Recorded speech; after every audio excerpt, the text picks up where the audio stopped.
अर्धवट सोडत नाही, पूर्ण करतो, फुलप्रूफ करतो।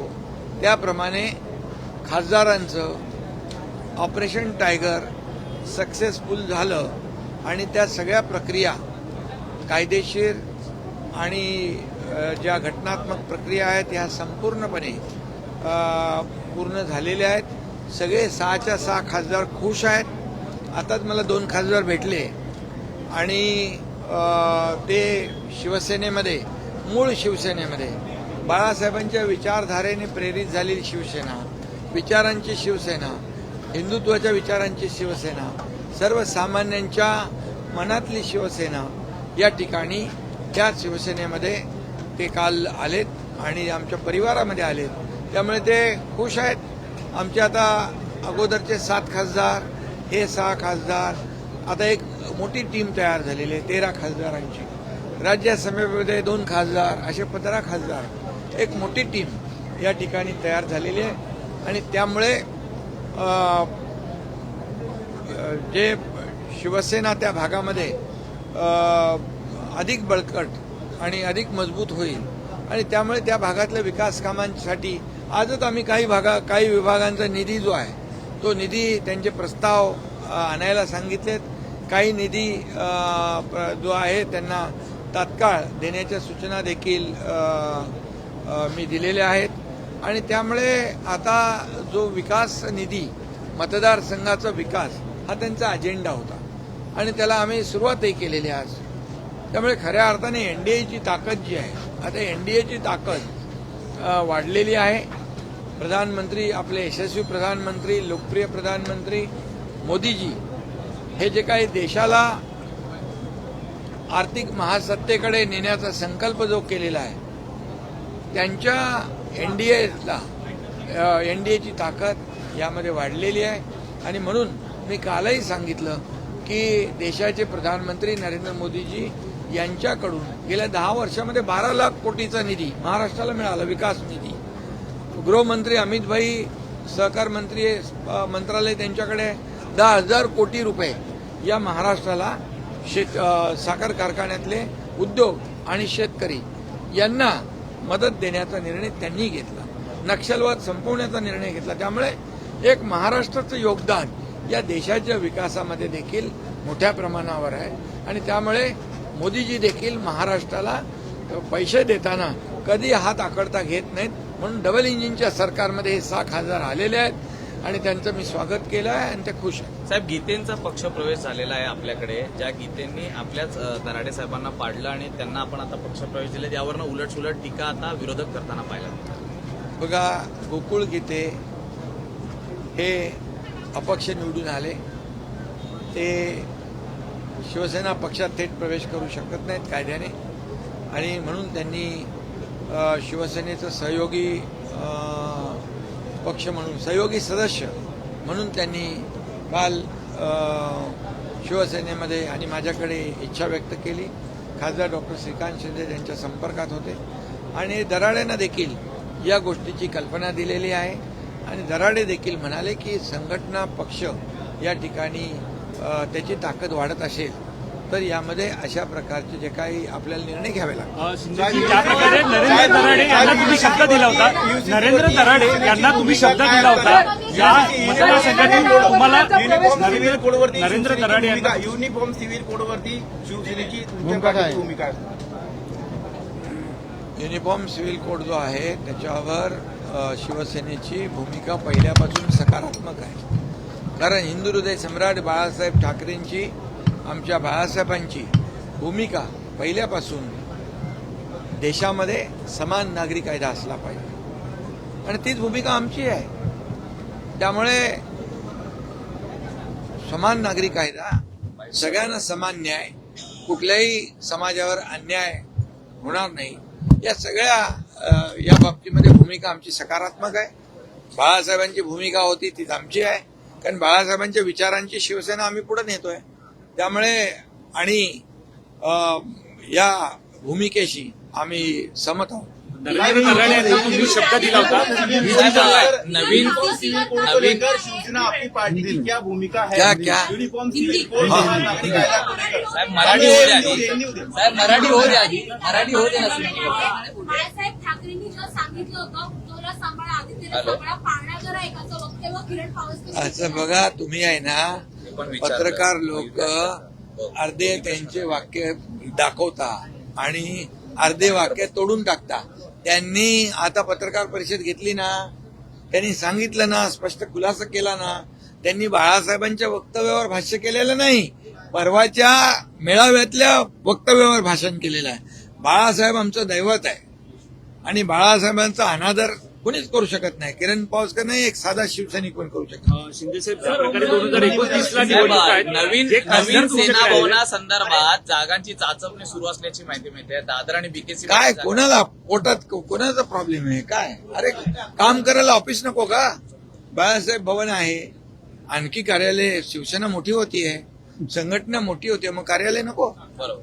मग काय कोणाला काय प्रॉब्लेम आहे? भाई 2029च्या निवडणुकीला जे खासदारांनी प्रवेश केलाय, ज्या खासदारांनी प्रवेश केलाय 2029ला, त्या खासदारांसाठी शिवसेनेमधून तीच उमेदवारी असणार आहे. काल मी यावर बोललेलो आहे. ज्या 6 खासदारांनी शिवसेनेमध्ये प्रवेश केलाय ते 2029ला शिवसेनेच्याच तिकिटावर निवडणूक लढवतील आणि महायुतीचे उमेदवार म्हणून निवडून येतील. साहेब आता हिंदीमध्ये अरे बस नाही हे बस झालं. साहेब आता हिंदीमध्ये त्यांचा जो काही राजकीय त्यांच्या वडिलांच्या हत्येचा आणि तो विषय आहे, त्यामुळे त्यांचं जे काही राजकीय काय आहे, परंतु आता ते जे आलेले आहेत त्यांच्या त्या भूमिकेच्या बरोबर आम्ही स्वतः आहोत, त्यांच्या पाठीशी आम्ही उभे आहोत. कारण फक्त विकास प्रकल्प नाही, त्यांच्या प्रत्येक अडीअडचणीमध्ये शिवसेना त्यांच्या सोबत राहणार आहे. आणि असं तुम्हाला कोणी सांगितलंय? काय सांगितलं तुम्हाला? आमचा अजेंडा हा विकास आहे. तुम्ही पॉझिटिव्ह कधीतरी विचारणार का? निगेटिव्ह तुम्हाला विचारायला सांगितलेलं आहे. सकारात्मक भूमिकेतून पत्रकारांनी जायला पाहिजे आणि चांगलं कुठे घडत असेल त्याला तुम्ही सपोर्ट केला पाहिजे. संजय राऊत के द्वारा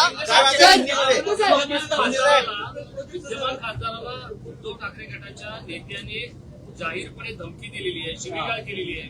ही भारतीय न्याय संहितेनुसार केस बनू शकते का? आणि तुम्ही या संदर्भात पोलिसांशी बोलणार आहात का? आता त्याने प्रश्नाचं उत्तर द्यावं. पहिला त्यांनी आत्मचिंतन करावं, स्वतःचा हिशोब पहिला करावा. शिंदेसाहेब प्रश्नाचं उत्तर द्या. मी सांगतो, कायदा हातात घेण्याचा अधिकार कोणाला नाही. कायदा सुव्यवस्था राखण्याची जबाबदारी शिवसेनेची आहे. आणि कोणाला त्यांनी म्हटलेलं आहे? संजय पाटलांना. संजय पाटील स्वतः दबंग आहेत आणि अशा धमक्यांना या अशा पोकळ धमक्यांना ते घाबरत नाहीत, घाबरणार नाही. लेकिन संजय लीला पाटील तुमच्याही नावाचा उल्लेख केला आणि तो रोज केला जातो. माझा जेवढं नावाचा उल्लेख करतात तेवढे ते खड्ड्यात जातात आणि माझ्याकडे लोक जास्त येतात. संजय लीला पाटिल खुद बॉम्ब डालने की बात करते हैं, बंदूक दिखाने की एक्शन करके बॉम्ब डालने की बात करते हैं एक सांसद. कौन? देखिए, संजय लीला पाटिल ये तो लोकशाही के खिलाफ है. मैं उस पर कोई टिप्पणी करना नहीं चाहता हूँ. जो लोक प्रतिनिधि होने के बावजूद ऐसी बेतुनी बातें करता है, गंदी बातें करता है, उस पर मैं क्या बोलूंगा? देखिए आप ही के सांसद ने बोला. मुझे अभी उस पर बात कुछ करनी नहीं है. हमारे जो सांसद है, ये सांसद जो है ये डेवलपमेंट के लिए आए हैं और हम किसी को अड़ाने के लिए नहीं, किसी को तोड़ाने के लिए नहीं, हम शिवसेना बढ़ाने के लिए आए. कल 4 विधायक एब्सेंट थे. आगे शिवसेना और बढ़ेगी. आने वाले दिनों में देख पाएंगे विधायक और नगर ये बात आप उनको पूछिए, मुझे पूछने की आवश्यकता नहीं. कल का झटका उनको बहुत जोर का बैठा है. आज सदन में उसके परिणाम दिख रहे थे। साहेब, रायगडच्या- उनका संतुलन बिगड़ चुका है। रायगडच्या शिंदे साहेब, रायगडच्या पालकमंत्री पदाचा तिढा सुटलाय. रायगडच्या पालकमंत्री पदाचा तिढा लवकरच सुटेल. तटकरे आणि भरत गोगावले दोघांनी चर्चा केलेली आहे. मी स्वतः मुख्यमंत्री महोदयांशी बोललेलो आहे आणि लवकरच तो तिढा शिंदे साहब, यूनिफॉर्म सिविल कोड को लेकर शिवसेना की क्या भूमिका है? मैंने कहा यूनिफॉर्म सिविल कोड जो है समान नागरिक कानून, ये हमारे बाला साहब ठाकरे जी की पहले से भूमिका रही है और आज देश के प्रधानमंत्री नरेंद्र मोदी जी भी सकारात्मक है और शिवसेना ये यूनिफॉर्म सिविल कोड के बारे में सकारात्मक भूमिका हमारी है।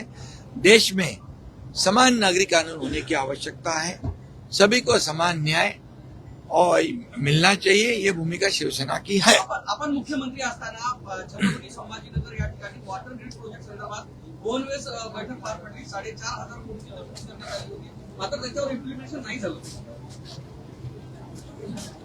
संभाजीनगरची पाणी पुरवठा योजनेचं काम सुरू आहे. मराठवाडा वॉटर ग्रीड देवेंद्रजी मुख्यमंत्री पहिले असताना त्याला मान्यता मिळाली होती. महाविकास आघाडीचं सरकार आल्यानंतर मराठवाडा वॉटर ग्रीड ते थंड बस्त्यामध्ये बांधून टाकलं. मराठवाडा वॉटर ग्रीड प्रकल्प रद्द केला. तो मी जेव्हा मुख्यमंत्री झालो त्यावेळेस मराठवाडा वॉटर ग्रीड पुन्हा आम्ही त्याला सुरुवात केलेली आहे आणि मराठवाडा वॉटर ग्रीड हा प्रकल्प होणार. मराठवाड्याचा दुष्काळवाडा हे नाव जे आहे हे पुसून टाकण्यासाठी, कायमस्वरूपी तिकडचा दुष्काळ मिटवण्यासाठी मराठवाडा वॉटर ग्रीड महत्वाचा आहे.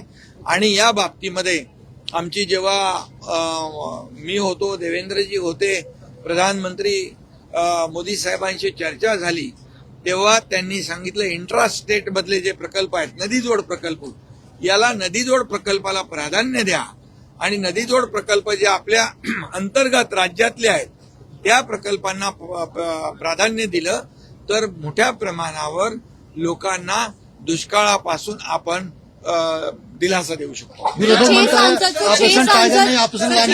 आपकी पार्टी में जुड़ चुके हैं, लेकिन क्या लोकसभा स्पीकर के साथ कोई मीटिंग हुई है? ओम बिरला के साथ मीटिंग सच में हुई है? देखिए मैं क्या कोई सच में? Meeting official? सच में? क्योंकि अभी तक कोई फोटोग्राफ कोई लेकर आपको सामने आया नहीं. मैंने कल कहा कि ये 6 सांसद शिवसेना में शामिल हुए, आपके सामने लाया था ना उन्हें. अभी लोकसभा लीगल प्रोसीडिंग कंप्लीट हो चुकी है. लोकसभा अध्यक्ष जी के पास जो भी कानूनी कार्रवाई करनी थी, जो भी घटनात्मक कार्यवाही उनके पास करनी थी, वो सब पूरी हो चुकी है और इसीलिए कोई भी कुछ भी कहे आप उस पर भरोसा मत रखो. मुख्यमंत्री